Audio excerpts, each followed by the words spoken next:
Olá, como vão? Todos bem?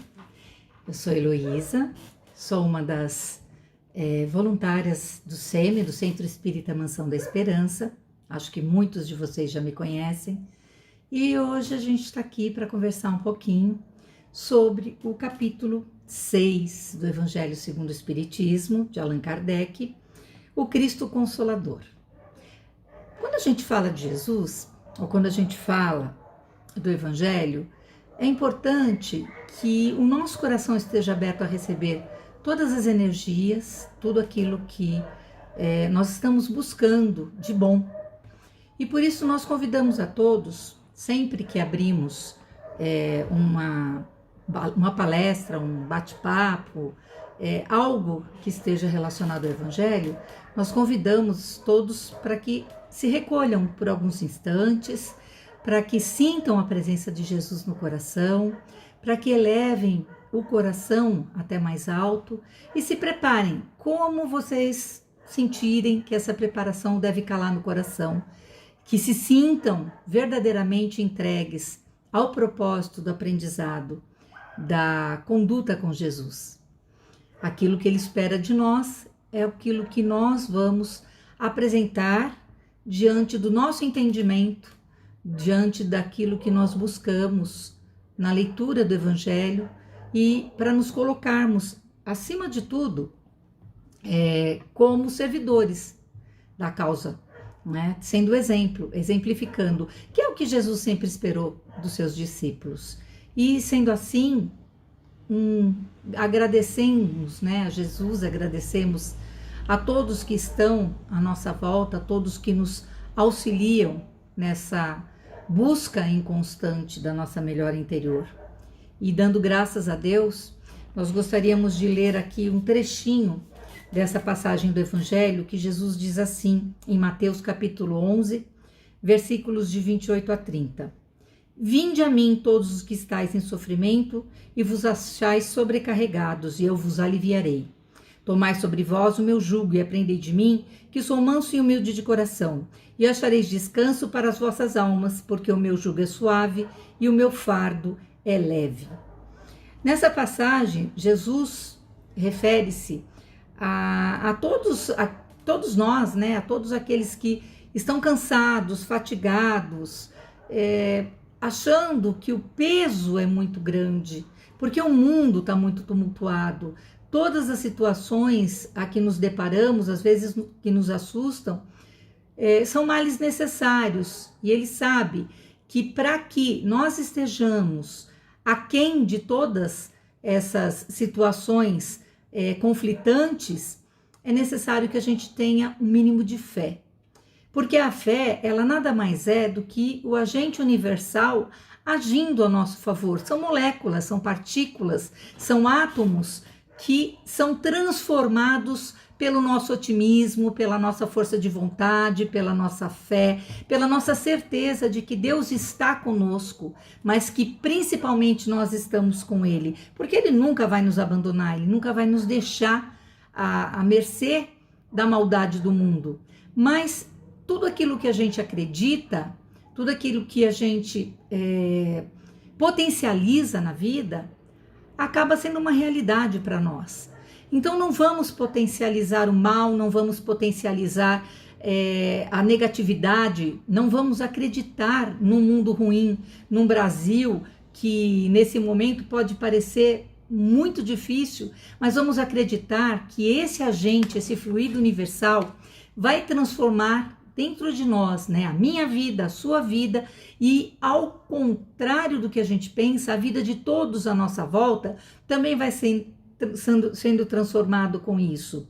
Ainda nesse capítulo, né, quando Jesus fala do Consolador prometido, ele fala também do jugo leve. Então, o meu jugo é suave, diz ele, porque ele é baseado na fé. Ele é baseado na nossa crença de que não estamos sozinhos e de que se hoje está difícil, amanhã não será assim. Porque o momento crítico, a hora crítica, é a hora da renovação. E a gente tem que crer nisso.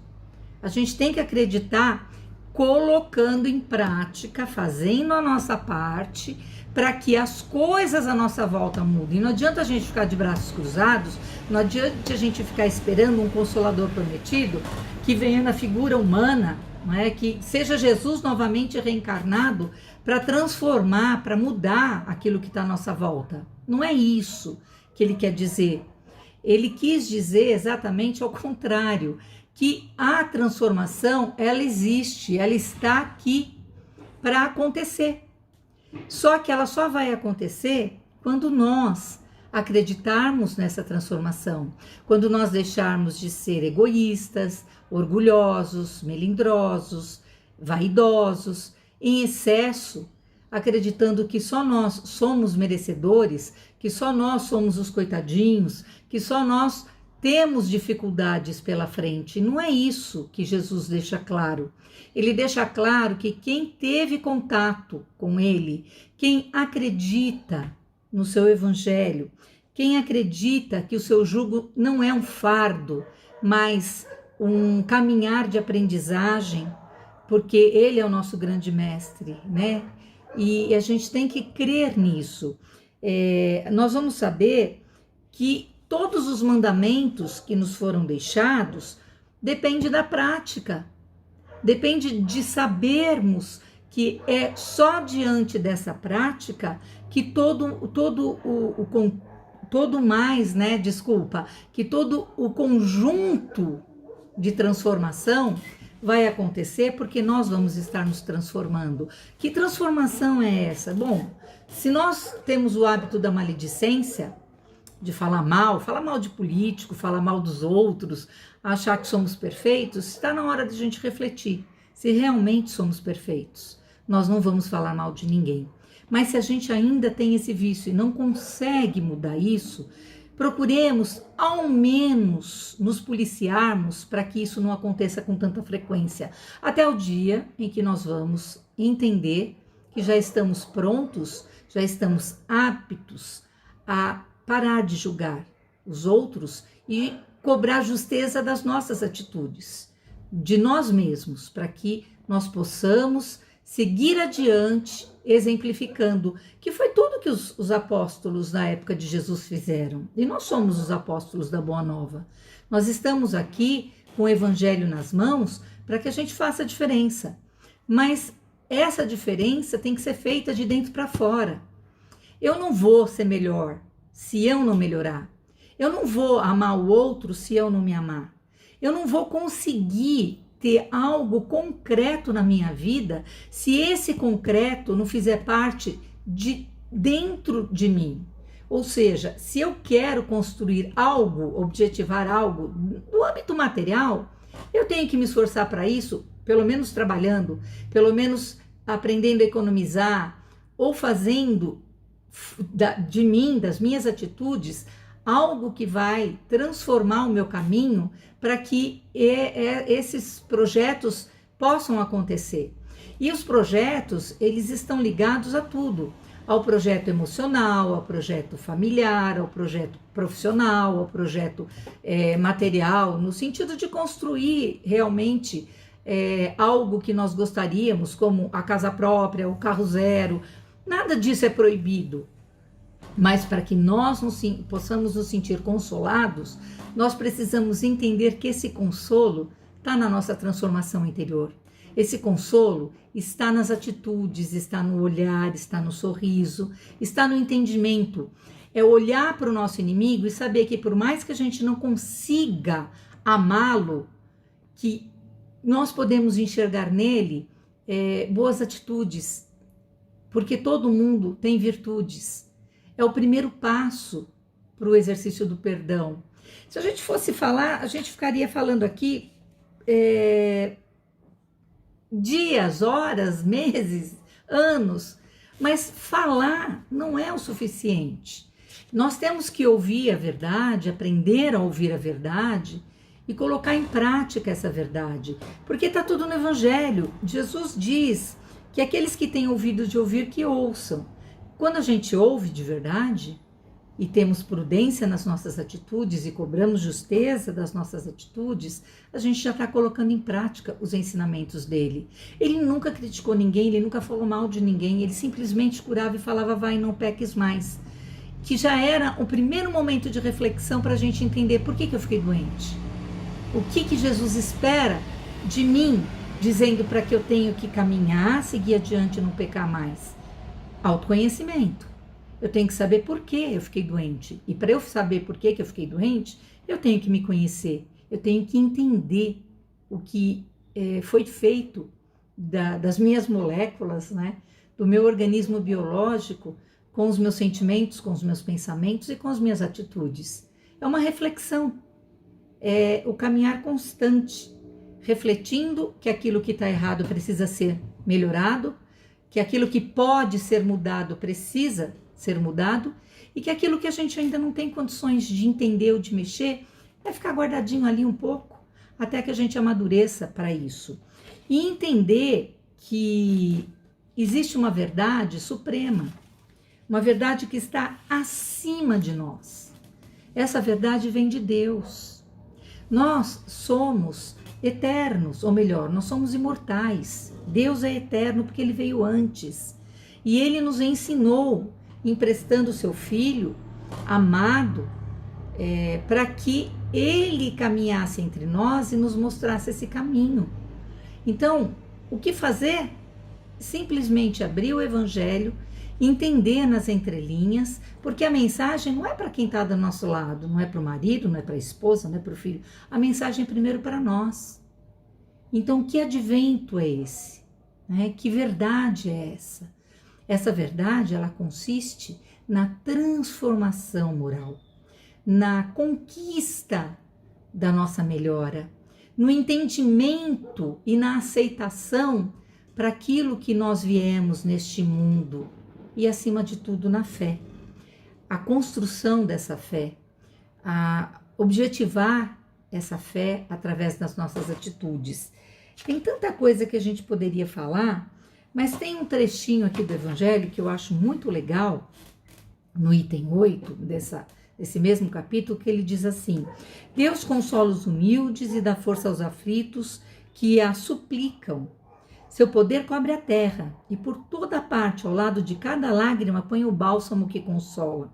O devotamento e a abnegação são uma prece contínua e encerram um profundo ensinamento. A sabedoria humana reside nessas duas palavras.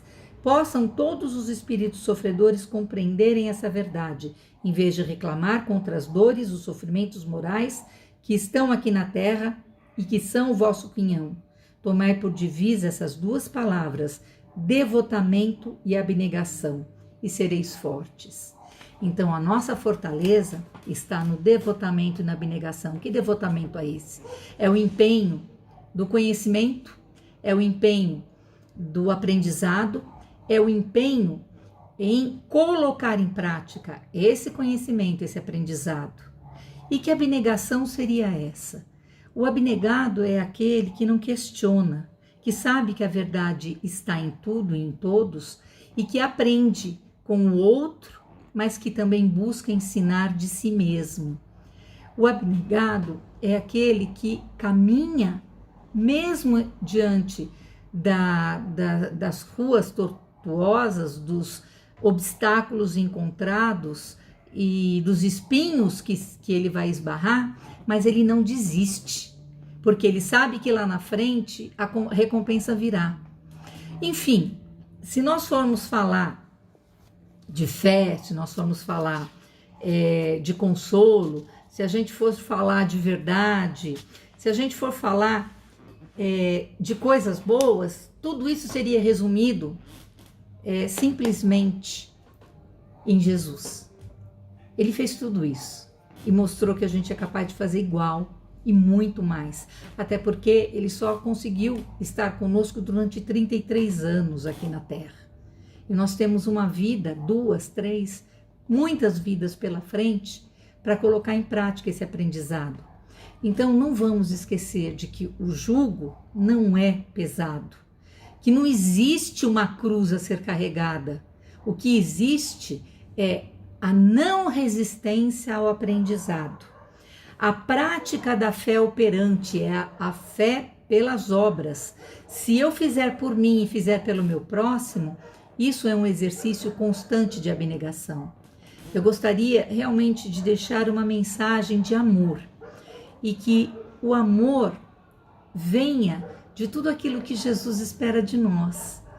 A prática desses ensinamentos, a conduta mais assertiva e, acima de tudo, entender e enxergar o próximo com carinho, com leveza, e esse amor vai transbordar de dentro para fora. É difícil, não é fácil, principalmente quando nós somos ofendidos, quando nós somos humilhados, quando o outro não valoriza o que nós temos de bom, quando o outro nos menospreza ou nos humilha. Só que Jesus sabia de tudo isso, tanto que ele falou, aquele que apanhar do lado da face, dá outra. Não adianta ter conflito, não adianta entrar em atrito com aqueles que ainda não amadureceram para entender.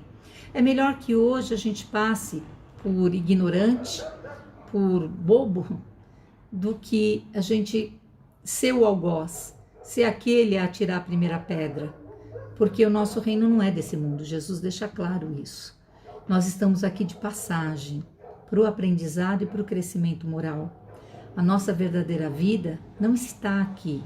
Então, para que a gente vai brigar? Por que a gente vai se estressar? Por que a gente vai perder as forças malhando em ferro frio sem conseguir dar forma para isso? Não é verdade?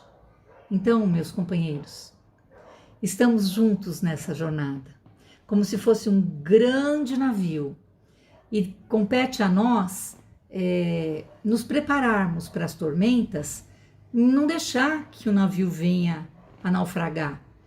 E quando a gente passar das tormentas, seguir em mar aberto e ver aquele oceano lindo, calmo, tranquilo, a gente vai ter a certeza que a mão de Deus vai estar nos acolhendo.